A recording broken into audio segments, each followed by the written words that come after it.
Hey, welcome back to my channel.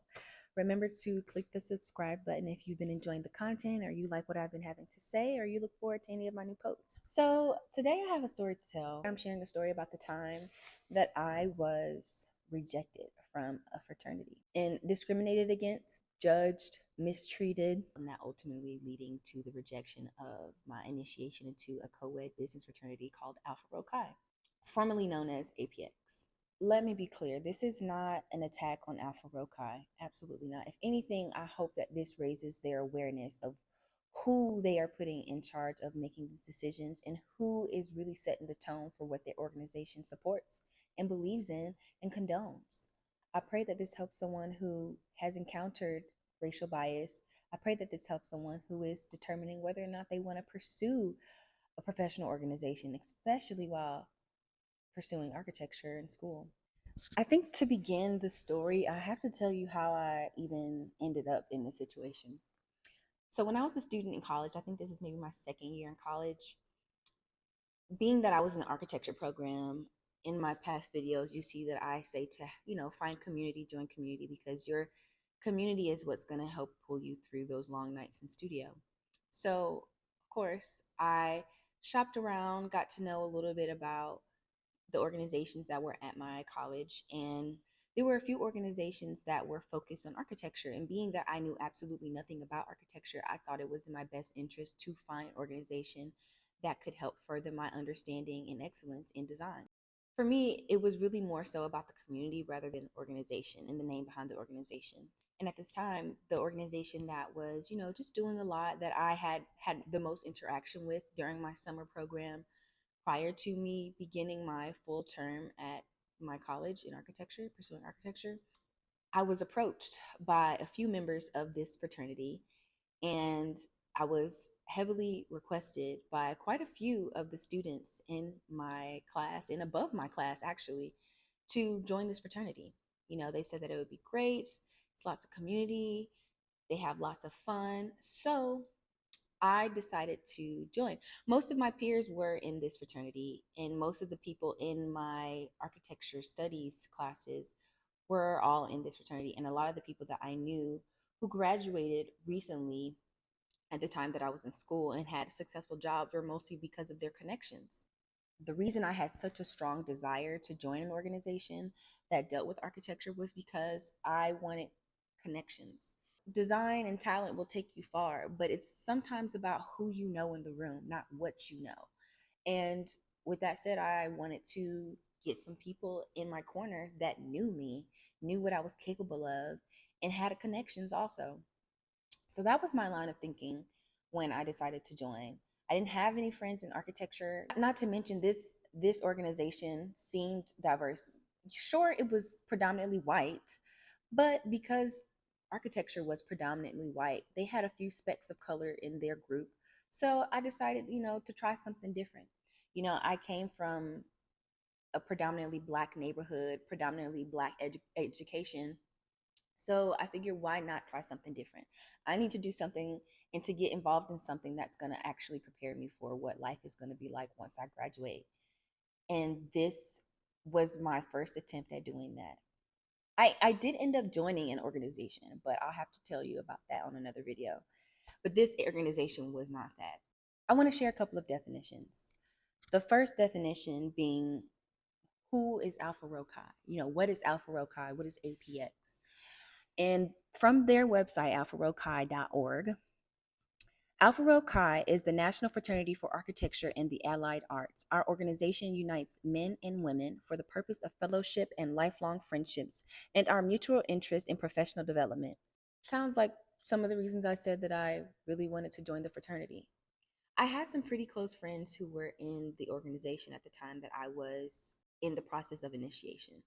On top of juggling my classes, my job, my family and social life, and just my well-being, I was to interview the brothers. The members of the organization, they referred to them as brothers because it was co-ed. So my job as someone who was initiated and highly requested to join this fraternity was to get a notebook and interview a certain amount of brothers. right? And this was to foster relationships to see if I'm a good fit for them, and if honestly, if they're a good fit for me. Of those interviews came maybe two meaningful relationships, maybe three. But the interviews consisted of my own personalized questions and just natural conversation to develop relationship with these people and honestly get to know them outside of architecture. And the way that you would do this is depending on who you're interviewing. Some brothers would expect you to treat them to dinner or to coffee or to whatever, I don't know, something that they want. It really just depended on the brother, on the person. I completed all of my interviews, and you had to document these interviews in books, also attend quite a few events throughout your initiation. On top of that, we had to participate in, group events with your own initiation cohort, along with the brothers or potential brothers that you're looking to get initiated with. So I made it through all of that, and this process lasted a few months. So I made it through all of that, all of my sleepless nights, all of the interviewing people, and sometimes these were with people I meshed with, sometimes they weren't. The whole point of it was to kind of get outside of my comfort zone and really just get out there and start those meaningful connections that I'm hoping to gain in this, organizational relationship. The way that it happened was, on initiation night, I won't tell all of their secrets, but they take you to a place where the general body of the brotherhood discusses each member based on their interviews with each individual. They're basically reviewing all the applicants, right, who did the interviews and did everything that you had to do, checked all the boxes. This is where they have an open discussion about the likelihood of people meshing with them. And no one has ever been rejected from this fraternity within the 5 years that I was at my college. Not one person in all the time that I was at this college. I have not met one individual who has come across someone who's been rejected from a fraternity. So imagine how humiliating it was to be rejected. But the thing that made it better was the reason that I was rejected, that I felt liberated in. And it was one of those things where it was like God's no to me. It was like God saying, no, baby, this is not for you. They're not for you, and you are not for them. And at the time, I was so close I couldn't see it. But over time, I really appreciated that I actually was not initiated into this fraternity. When you're special, like I am, there has to be an exception. You have to be the exception. In this room, they have all of the applicants. I'm going to call the people who were initiating applicants for the remainder of the video because I am blanking on the actual term. Along with the other applicants, I'm sitting outside of the room while the brotherhood is making a general consensus about who's joining, right? At the end of the night, after waiting for hours, I am pulled to the side by one of like three Black men in this fraternity. When I'm pulled aside, they share, hey, I'm so sorry, you were not initiated into our fraternity. And it was a whole bunch of baloney, for lack of a better term. Of course, I felt embarrassed immediately. I felt embarrassed because for multiple reasons, I had gone out of my way. Well, for one, I felt cheated.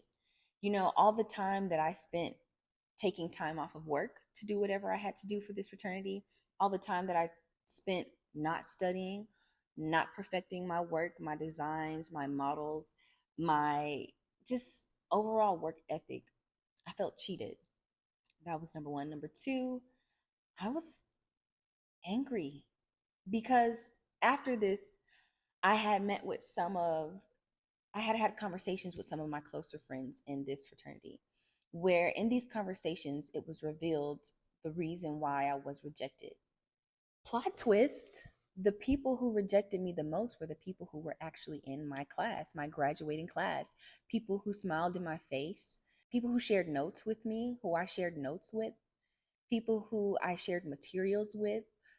I didn't share myself actually, but my time. So I think that was my first real life two-face experience, experiencing people when they're in your face and then witnessing the result of how they really feel about you when they're not in your face.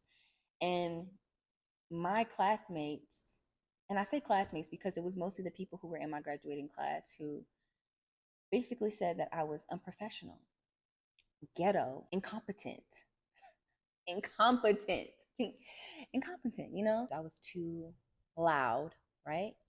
I was too loud.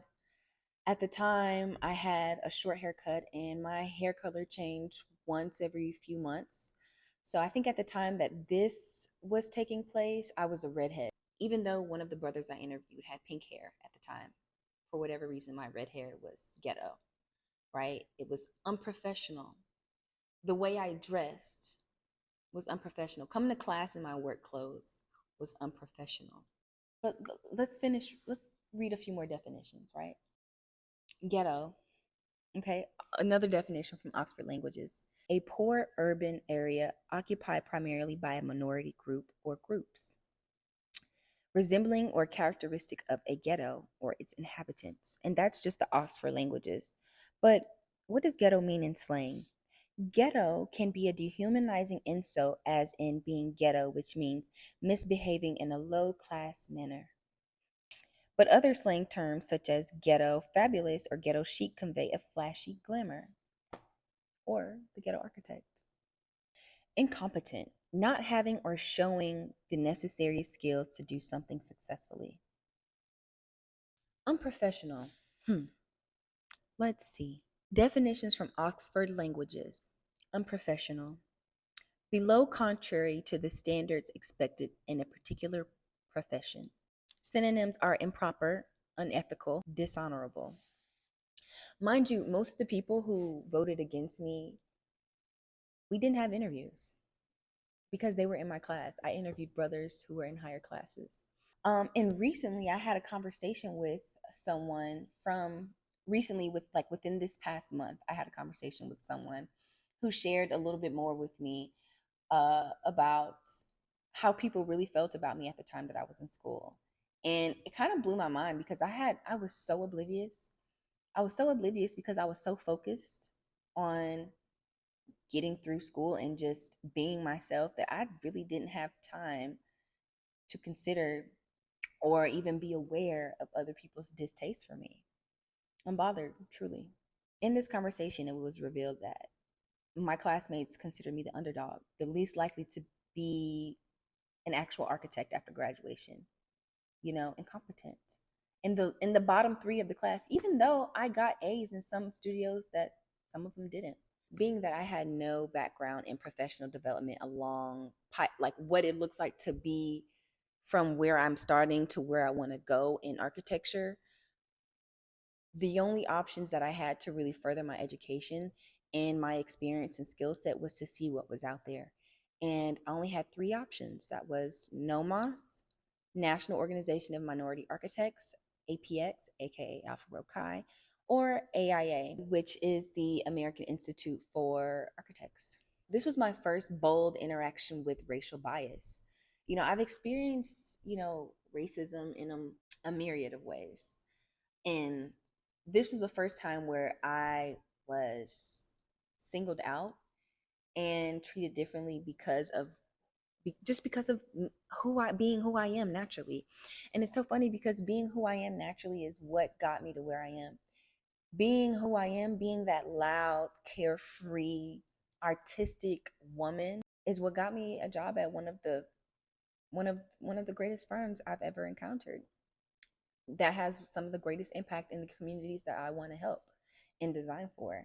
And I find it so funny that most of these people, thought so lowly of me.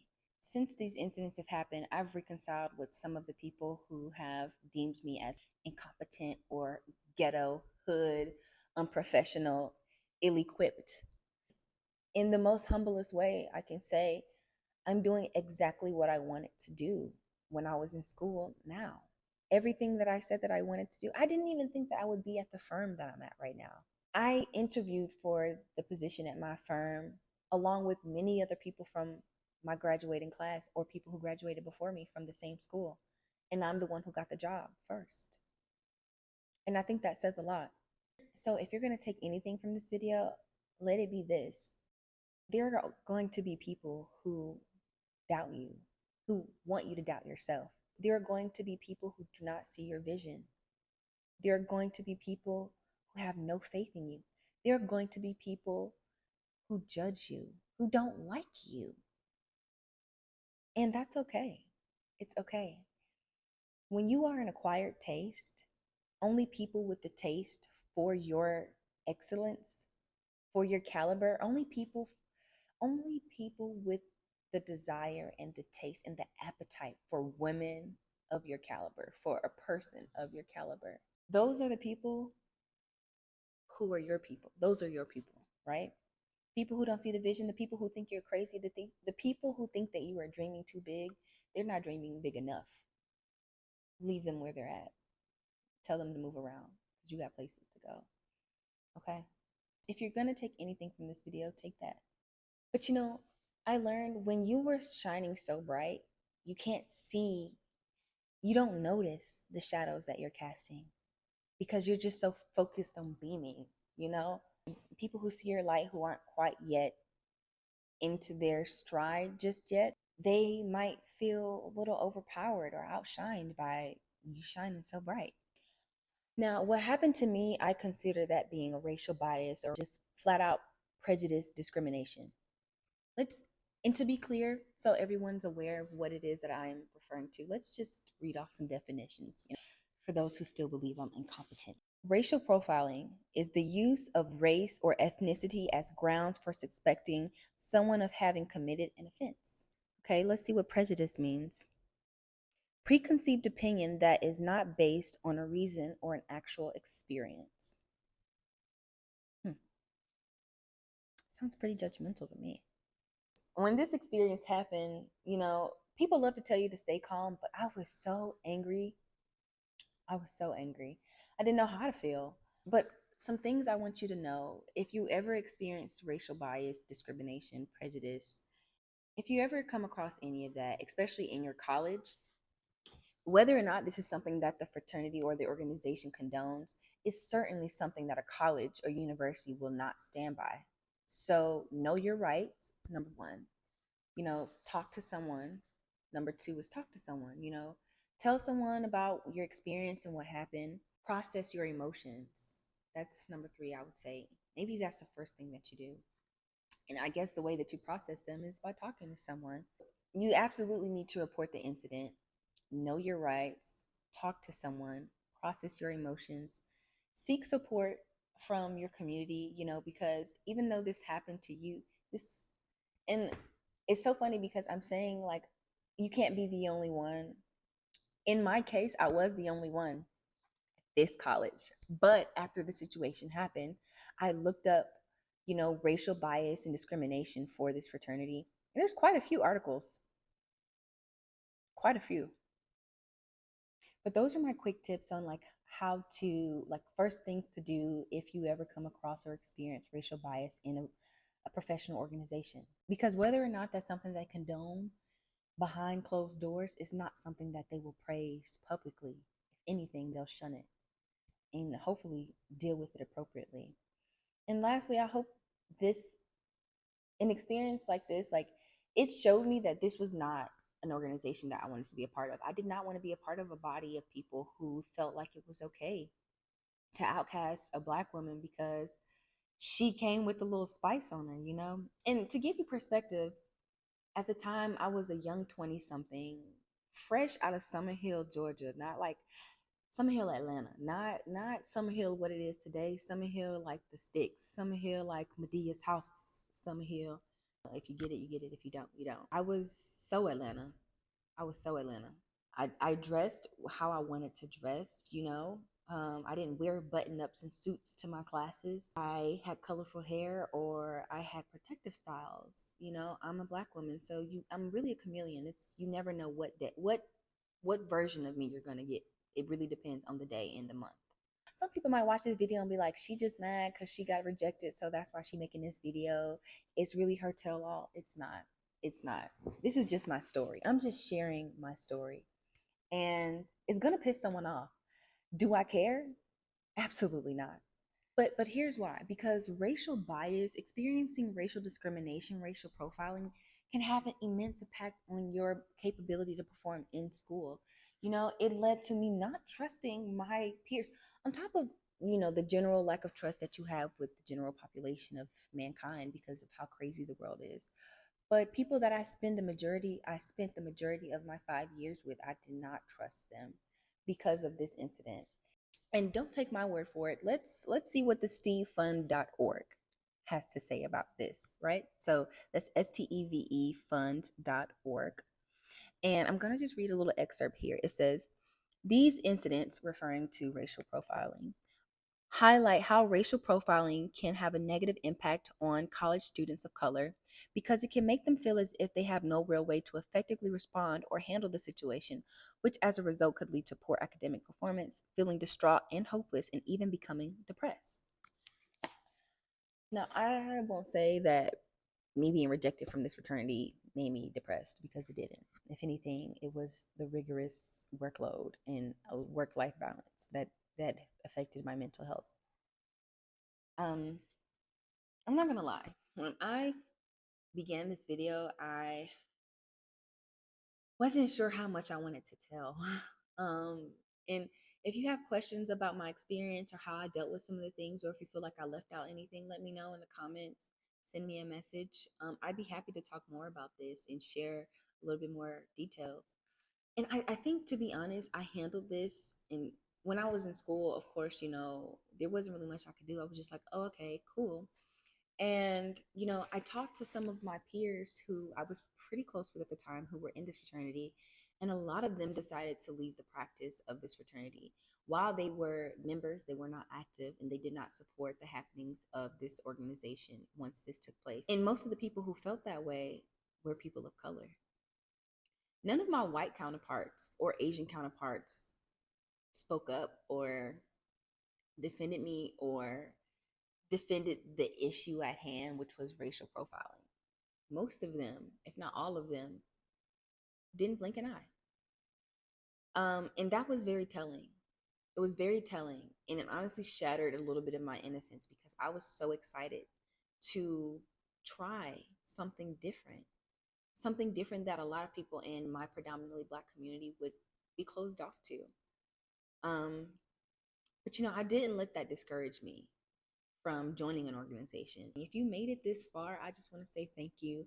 This is, I think, maybe like my 5th or 6th video, and I don't know if this is helping anyone, but I am so grateful to just have a platform to share my story and share my experience. And I know, even though I was the only person that this happened to at my college and my university at the time that it happened, I am sure this is happening somewhere else in 2023, sadly. And if that is, walk away. Because the first time a person or a people informs you that you're not their acquired taste, believe them. And I say that because even after I got rejected, something still didn't click. It didn't click. It didn't click that I still had classmates. I think it was, for me at the time, I didn't realize it was my actual classmates who were sitting next to me in my classes, in my studios, that were high key hating. They were high key hating on me. I don't know everything that they thought about me, nor do I care. It's easy to grow a hardened heart towards people who have rejected you or made things hard for you at one point in your life, or attributed to any of your hardships. It's really hard to forgive them, to let it go, to move on, to turn the cheek. And I actually had to. I had to let it go, because you have to forgive. You don't have to do anything. Let's start there. I forgave these people, for they know not what they do, right? As hurt as I was, I would have been more hurt if they were my people and they were treating me this way, but they weren't. So it just made it that much easier. And you know what's crazy? Is all of that stuff, all the things that deemed me unprofessional and ghetto and incompetent, it's what made me a perfect fit for the job that I'm currently in. Always be yourself, never change, and embrace your flaws. Embrace the things that people don't like about you. If you don't like something about you, change it, better it. You can renew and reinvent yourself 1,000,001 times over. So do just that. You know, if you don't like something about yourself, change it. If you notice that some people don't like something about you, but you love that about you, oh, boast it up. You know, just be unapologetic, because that's what I am. And yes, it's what I am. Thank you for watching the video. If you have any questions, let me know. If you have any questions, or if there's anything you want to share, if you've experienced anything like this, send me a message, leave me a comment, like the video, and yeah, let's chat. Like, if y'all want a part 2 of what I did after this, I'll let you know, on what organization I went to. I will be happy to share with you where I went and why I went, because this also taught me what I didn't want in an organization. And I mention this a lot, but finding your tribe, finding anything for you is a lot like dating. It's a lot like shopping in person. You have to try a lot of stuff on. If it fit, oh great. If it's uncomfortable, it's a little tight in one area, you don't like it, put it back on a rack. Okay? Put it on ice. But yeah, stay tuned. Catch me on the next episode. Mwah.